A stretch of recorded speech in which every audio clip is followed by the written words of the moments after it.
BA part first प्रायोगिक भूगोल की कक्षा में सभी विद्यार्थियों का स्वागत है। प्रायोगिक कक्षा में सांख्यिकी विधियां प्रारंभ करवाई गई थी। पूर्व व्याख्यानों में आप लोगों ने समांतर माध्य मीन के बारे में अध्ययन किया, यानी व्यक्तिगत श्रेणी, खंडित श्रेणी और सतत श्रेणी में माध्य किस प्रकार से ज्ञात करते हैं उसकी प्रक्रिया को समझा और कई उदाहरणों से उस अभ्यास करके मीन ज्ञात करने की विधि को समझा। आज के व्याख्यान में सांख्यिकी विधियों में दूसरी विधि है बहुलक। बहुलक का तात्पर्य होता है, अंग्रेजी के मोड शब्द से बना है और इसका अर्थ होता है ढंग, फैशन या रिवाज। यानी जिस प्रकार से किसी फैशन विशेष को अधिकांश लोग अपनाते हैं तो वो एक फैशन बन जाती है किसी चीज़ को। तो सांख्यिकी में मूल्यों में सबसे अधिक मूल्य जिसका होता है, जिस पद का, उसको हम बहुलक के नाम से जानते हैं। सांख्यिकी में अधिकतम आवृत्ति वाले मूल्य को हम बहुलक कहते हैं। जैसे उदाहरण है, ये एक सप्ताह के 7 दिनों के वर्षा के आंकड़े दिए हुए हैं। सेंटीमीटर में वर्षा के आंकड़े, पहले दिन सोमवार को 2 सेंटीमीटर, मंगलवार को 3 सेंटीमीटर, बुधवार को 7 सेंटीमीटर, गुरुवार को 1 सेंटीमीटर, शुक्रवार को 3 सेंटीमीटर और शनिवार को 5 सेंटीमीटर, रविवार को 3 सेंटीमीटर वर्षा हुई। तो 3 सेंटीमीटर की आवृत्ति, यानी सप्ताह में 3 दिन ऐसे आए जहां सर्वाधिक आवृत्ति 3 सेंटीमीटर की थी। तो यहाँ 3 सेंटीमीटर की आवृत्ति सर्वाधिक 3 बार हुई है, अतः बहुलक क्या हुआ? 3 हुआ। इसलिए बहुलक क्या है? बहुलक समग्र की इकाइयों के बारे में एक निष्कर्ष निकालता है। अब जिस तरह से मीन आप लोगों ने 3 श्रेणियों में ज्ञात किया, व्यक्तिगत श्रेणी, खंडित श्रेणी और सतत श्रेणी, ऐसे ही बहुलक भी 3 श्रेणियों में ज्ञात करेंगे।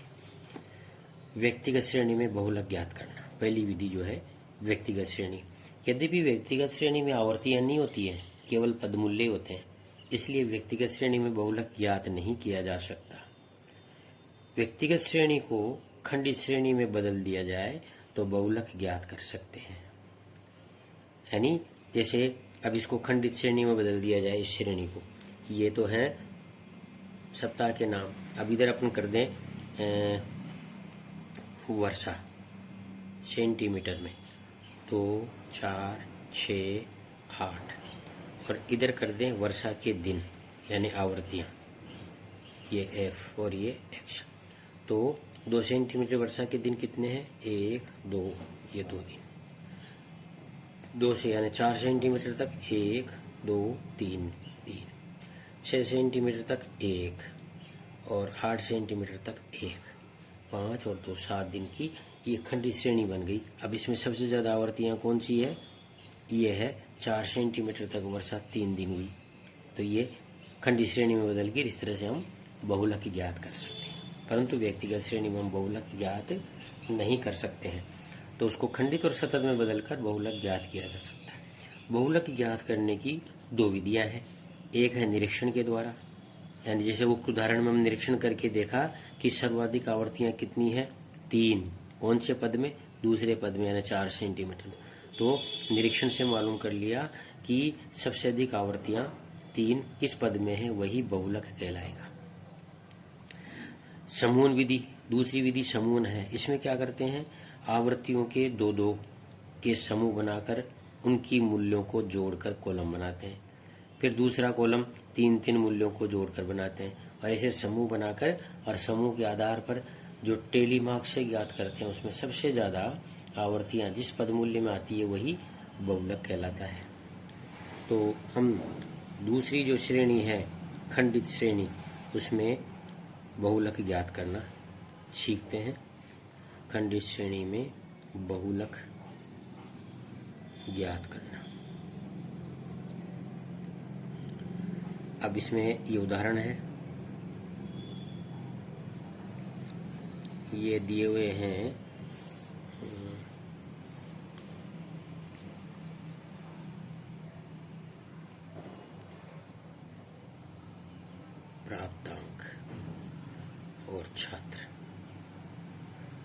प्राप्तांक दिए हुए हैं, जैसे 10, 20, 30, 40, 50, 60, 70 और 80।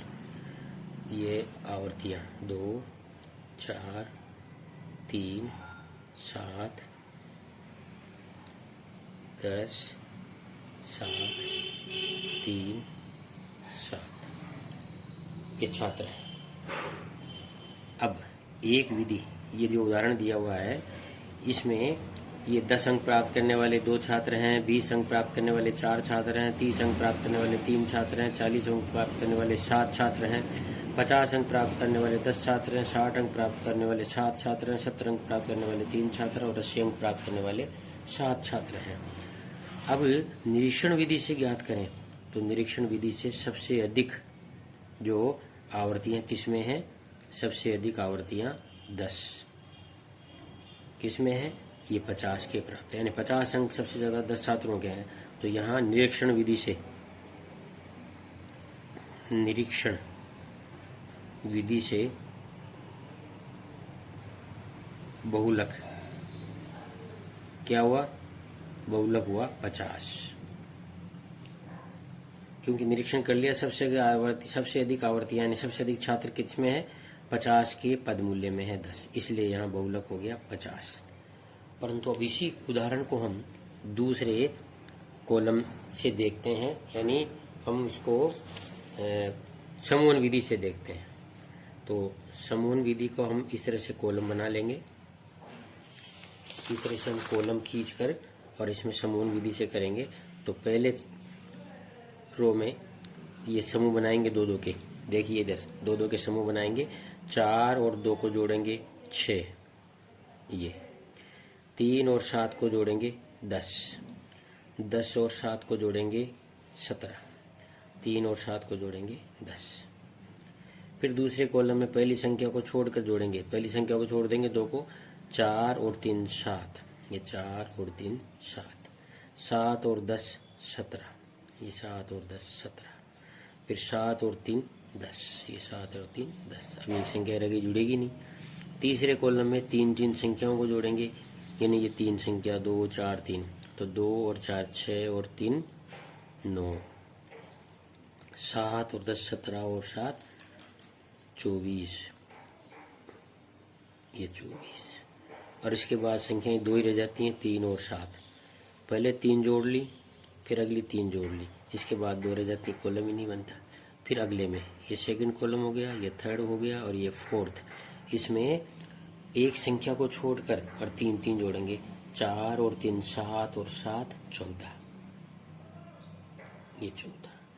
फिर ये 10 और 7 17 और 3 20, ये एक संख्या रहेगी, बाद में बनेगी नहीं, ये 20। इसी तरह से अगला कॉलम 5वां, ये 2 संख्याओं को छोड़ेंगे, शुरू के 3 का बनाएंगे, 7 3 10 और 10 20, ये 20, 7 3 10 और 10 20 और 7 3 10 और 7 17, ये बस अधिकतम 5 कॉलम बनते हैं। इन 5 कॉलम के बाद हम अब देखेंगे टेली मार्क्स से इनका मूल्यांकन करेंगे। पहले सबसे अधिक आवर्तियाँ 50 के पद में, इधर भी लिख लो ताकि सुविधा रहे, 10 20 30 40 50 60 70 और 80। तो पहले सबसे अधिक आवर्तियाँ हैं 50 के कॉलम में 10, तो ये एक टेली मार्क्स लगाएंगे, ये 10। फिर इसके बाद में सबसे अधिक आवर्तियाँ हैं 17, ये कौन से में 17, 50 और 60 में, ये 50 और ये 60। फिर सबसे अधिक आवर्तियाँ 17, 40 और 50 में, 40 और ये 50। फिर सबसे अधिक आवर्तियाँ हैं 24, 24 किसका योग है, ये है 40 50 60 का, ये 40 50 और ये 60।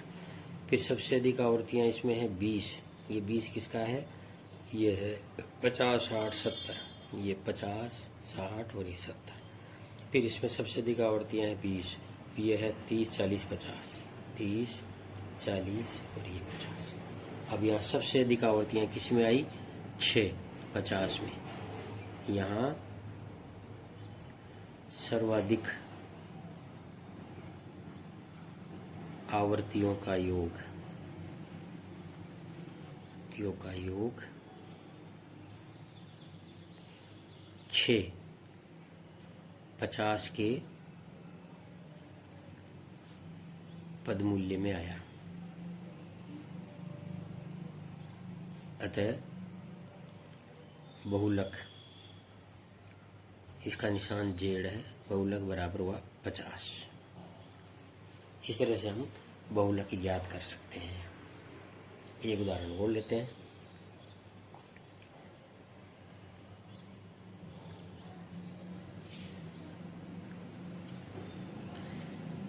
ये सप्ताह के दिन है और ये तापमान है डिग्री सेंटीग्रेड में। 1 2 3 4 5 6 और ये 7। ये 7 दिन के सप्ताह के हैं। तापमान है 13 14 15 12 10 6 3। अब इसको निरीक्षण से देखें हम, तो निरीक्षण से तो सबसे अधिक आवर्तियाँ 15 किस में, 3 के पद में, तीसरे दिन। तो इसमें जो है ये दिख रहे हैं। अब इसको, क्योंकि ये कौन सी श्रेणी है, व्यक्तिगत श्रेणी है, तो हम इसको खंडी श्रेणी में बदलेंगे। तो खंडी श्रेणी में बदलने के लिए क्या करें, ये तो तापमान हो गया और ये आप इसको वर्षा कर दो, ये वर्षा सेंटीमीटर में। तो तापमान और वर्षा 10 20 30 40 50 60 और 70। अब हम निरीक्षण से करें तो क्या होगा, यहाँ निरीक्षण से तो सबसे अधिक 30 सेंटीमीटर ही आई, सबसे अधिक 15 आवर्तियाँ किसमें, 30 सेंटीमीटर। अब इसको ग्रुप बनाएंगे तो 13 और 14 27, 15 और 12 27, 10 और 6 16। ये हो गया पहला कॉलम।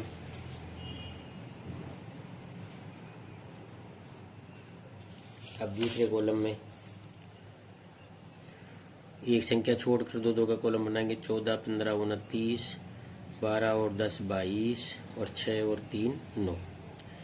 तीसरे कॉलम में 3 के बनाएंगे। 13 14 27 और 15 42, 12 और 10 22 और 6 28। फिर एक संख्या छोड़ेंगे। 14 15 29 और 12 41 और 10 6 और 3 16 और 3 19। फिर दो संख्याओं को छोड़ेंगे तो 15 12 27 और 10 37। अब इसमें बन ही नहीं रहा, इसलिए इसमें ये कॉलम नहीं बनेगा। संख्याएं कम होने के कारण दो संख्या छोड़ने के बाद ये दो संख्याएं छोड़ दें तो इसके बाद क्या बचता है, एक ही बनता है ग्रुप, दूसरा बनता ही नहीं, इसलिए तुलना होगी नहीं। अब यहाँ टेली मार्क्स लगा दें तो ये 10 20 30 40 50 60 और ये 70। अब सबसे अधिक आवर्तियाँ पहले 30 में है, एक निशान 30 में लगाया। फिर इसमें सबसे अधिक आवर्तियाँ 27 27 दोनों में ही है, तो ये 10 20 30 40 तक, ये 27 27 दोनों में, इससे 40 तक एक निशान आ गया। दूसरे कॉलम में 29 सबसे ज़्यादा है, 20 और 30 की, ये 20 और 30 की। तीसरे कॉलम में 42 सबसे ज़्यादा है, तो ये 10 20 और ये 30। फिर चौथे कॉलम में 41 सबसे ज़्यादा है, तो 20 30 40, ये 20 ये 30 और ये 40। सबसे अधिक आवर्तियाँ किस में आई, 5 30 में। यहाँ समूहन विधि से भी सर्वाधिक आवर्तियों का योग